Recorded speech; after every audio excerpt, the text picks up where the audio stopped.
Hey friends, welcome back to Runaway Trains. Today we're taking a look at all of our diesel trains. We've got them all here out on the table on display, and we're going to tell you a little bit about all of our HO scale locomotives. Where would you like to start, Drake? What end? Let's start right here.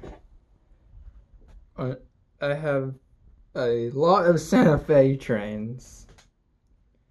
So we got a 6-axle, 4-axle, a cow and a calf unit, which is a switcher engine. Got an 040.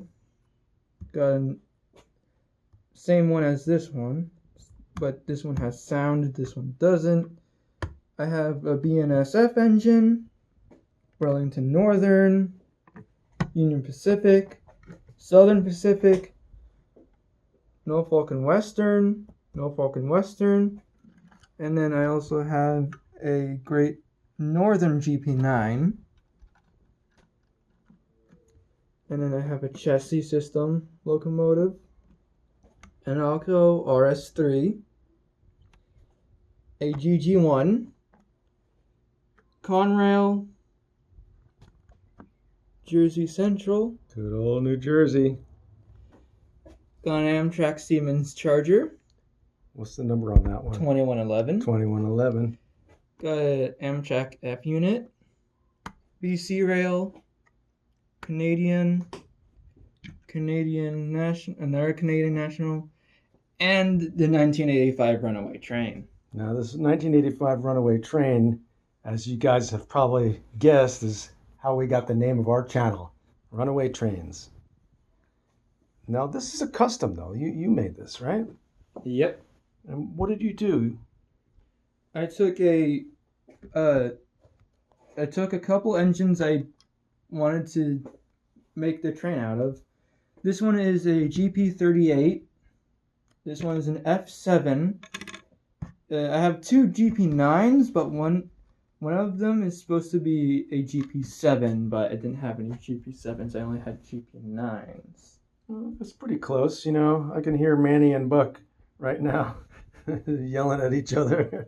And we even smashed one of the windows on that. Yeah, that's where. What did he hit the window with in the movie? He smashed. It was like a wrench. A wrench of some Or sort. I remember like something about a fire extinguisher too. Maybe I don't know. But well, you know, can I ask some questions? I guess so. You know, first thing I notice here is just how colorful some of these engines are. When we came down here, I noticed this one. It looks kind of distressed or something, or weathered. What's the story with that one? Well, I weathered this one. How did you do it? What did you use? I used an airbrush to weather that one. You can see it looks like the trucks are kind of rusty and maybe like some sand or mud blew up on the sides, some dust. Not bad, you know, I like that. It gives it a little character, makes it look like it's really worked hard over its lifetime, especially compared to this guy here, which is clean. It's very clean looking. I see here you have a couple sets. What do you call these? This is a cow, and this one's the cow, and this one's the calf. And that one is just like a powered unit with no cab. So I guess that's why. This one is actually non-powered, so this is a dummy, so it's freewheeling. But I'm saying, like in real life, that would be. This one would be powered, and this will also be powered in real life. And I noticed over here on the table, there was another one there. The Canadian National. Canadian National. And I thought I saw another one, but it didn't have the calf unit.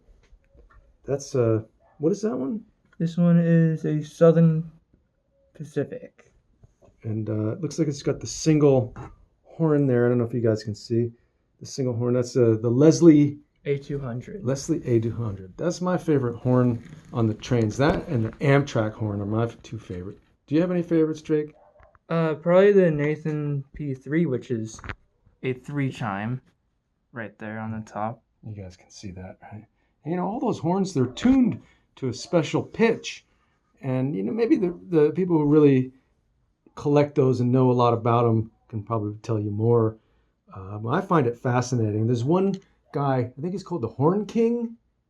that we Yeah. watch, Oh yeah. right? Horn King. He has a channel where he gets all kinds of train horns and he just tests them out, and he does a drive-by with it, and you hear him coming down the road, and then he goes "Vroom," like that with the horn cranking and blasting.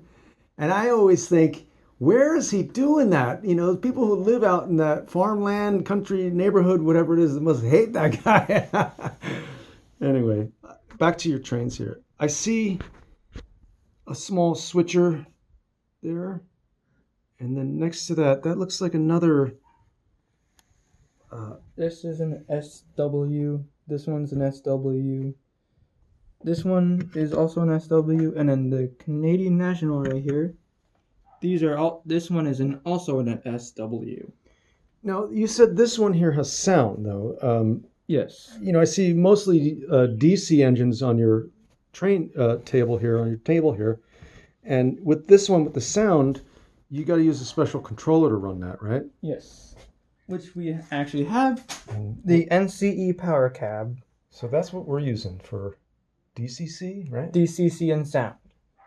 And you know, I'm learning a lot from you, Drake. You're really becoming quite a train enthusiast here, and you know, it's kind of like a hobby. And anybody who's just starting out, you just got to start somewhere, and you learn as you go. We're definitely not experts. We just love trains, all kinds of trains, real life trains, model trains, and we're just having a good time as a father and son enjoying model railroading. So let's keep talking here. Now I see this BNSF. What does that stand for? Burlington Northern and Santa Fe. What kind of engine is this? This is a -9. What's another nickname for this? They call it a hammerhead, because if I pick it up and turn it around, Looks like a shark kind of. It's like I could see like there'd be two eyes on the sides there. And then what's another nickname they use for this? they also call it a toaster, And is this why? because of the exhaust stack. Sometimes they're spitting out flames and grease and fire and smoke. 3 words: lack of maintenance. That's right. That's what I've heard too. In real life, when you see these, sometimes they're spitting out black smoke, just stinky pollution, and you'll see like oil burning down the sides and stuff. And the sides right here will all be burnt. So keep That's your why eyes, they call them a toaster. when you're out in the freight yards, keep your eyes open for those. You'll always remember hammerhead, toaster. So let's keep moving down the line. I see a couple green engines there. I remember we ran these on St. Patrick's Day. These are my Burlington Northerns. These are made by Lionel. Is that right? This is an HO Lionel train. I actually have 2 of them. And they're the same road number. How about that? Same road number, but I'm actually going to convert one of these engines, because the GP38 on my Runaway train, this one does not run really good. So I'm probably going to convert one of these guys. So we'll be waiting for the warden to show up in his helicopter. For anybody who's watched the movie, you know what we're talking about. The 1985 Runaway train movie with John Voight. All right, keep moving down the line. What we got next here? So we got a Union Pacific, but I think this is an F40 for some reason. It's an F40. I wouldn't know. And what's special about that train? It looks different. This one is also weathered. And you used an airbrush for that one as well? Yep, this one is also used by the same airbrush. Oh, nice. And that's a nice one. I really like this guy here. What do they call that one? There's a red front like that. They call it a bloody nose. That's pretty cool. I love all the slang in the train world. You know, there's so much cool slang and things that railroaders say to each other that the regular civilian wouldn't know what they're talking about. Maybe the bloody nose is the hobbyist gave it that name. I would like to know, actually. I wonder if it was from the workers or from the hobbyists. But that's a very cool engine. I like that. And then we got a NW there. What is that? This is a Norfolk and Western. And that was a kit. This was a kit from the whistle stop. And who's the maker of this? This is an Athearn blue box. And I don't know if you guys have ever seen some of those Athearn blue box kits. You have to attach the handrails that are made out of metal. And there's a few other parts. Sometimes you attach the horns or whatever they come with. And it's a fun project. It's not like you're building the whole model. And it's very tedious, actually, to apply those handrails. And I found that using a safety pin to expand the hole where the metal goes in was very helpful. Sometimes those rails, they don't want to go in. So using a safety pin and just twirling it around expanded the hole big enough to accommodate that. And then I used a little bit of crazy glue, a little CA glue to hold it in place. Just a little tip for you. Moving down the line, what's that guy? We have another Norfolk and Western. Yeah. You know, that paint scheme reminds me of what I see down here with the New Jersey Central. And I don't know if that's something very common that different lines use the same colors, but I'd like that combination. I remember that growing up. This one is an Alco RS11. Yeah. So we have the RS3 and then the RS11 look a little different. Well, we'll hear more about it as we get down there. Here's a Great Northern. Great Northern GP9. It's the only GP9 I have that is not a custom right now. It also looks like one of those Athearn kits. It's not an Athearn kit. It's just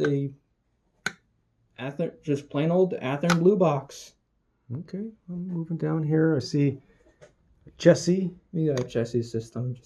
You know, for people out there that don't know, what does Chessie stand for? Chesapeake in Ohio. Chesapeake. So when you see that, you'll know. And there's a cat in that logo. Right there. You can kind of see it's like sleeping on a pillow. And we looked up online, what does the cat mean? And there was an old promotional gimmick that they used. That was kind of a mascot that they used when they were promoting Chessie many years ago.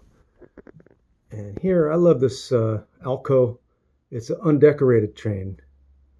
Were you going to make it a special line, or are you going to keep it that way? We're probably going to make it something special or keep it just the way it is. The GG1, they ran those on what train line originally? Pennsylvania Railroad. That's a special engine. That's presidential bicentennial. Now, it's got pantographs, so that tells me it's an electric train. Why is it on the table here with the diesels? Because does the electric power up some diesel generators or something, perhaps? Probably. I think so. This may be a faux pas. I don't know. Same as the Siemens Charger over there. Both electric or electrified engines. But if you guys know for sure that they were powering any kind of like diesel turbines or diesel generators, you let us know. We want to get this right. And I'm going to make a little more space there. I see Pennsylvania next to a Conrail. This one has also been weathered by an airbrush, the same one. Custom from Runaway trains. Right? Yep. And New Jersey Central over there, my home state, my favorite railroad. I remember from growing up. New Jersey Central through my hometown of Elizabeth, New Jersey, crossed underneath the Pennsylvania Railroad on a famous arch on Broad Street in downtown. So let's just wrap up over here. We've got what? What's that big one on the end? This one is my Pacific Surfliner 2111. This is a Siemens Charger. So it's a diesel electric Amtrak engine. Now with this one, are there coaches for it available? There are passenger cars for it, but we just don't have them yet. And the Surfliner cars, you mean? Surfliner cars, yes. Yeah, they're very hard to come by. I don't think they've made them yet. Everybody's gritting their teeth, waiting for them to make them available. And we're all going to jump on it once they are available. Is this a Tyco next to it, this old Amtrak? This is a Tyco Amtrak. And it is also an F unit. And this one wasn't running when we got it, and I think we tweaked it, made it run. And we're coming up here on these few Canadians here. BC stands for what? Do you remember? British something rail. British Columbia, I believe, right? You guys can let us know in the comments. CN, Canadian National. That's a beautiful cow and calf unit there. These were new old stock Athearn blue box. Athearn blue box, and they came with all the parts. We put them together. We installed the nice new couplers on them, and it runs beautifully. We love this train. So I think we're kind of wrapping it up here. This is our collection of HO scale diesel trains. You got any last words for us, Drake? You want me to say the final words here? You can say them. All right. Let's say it together.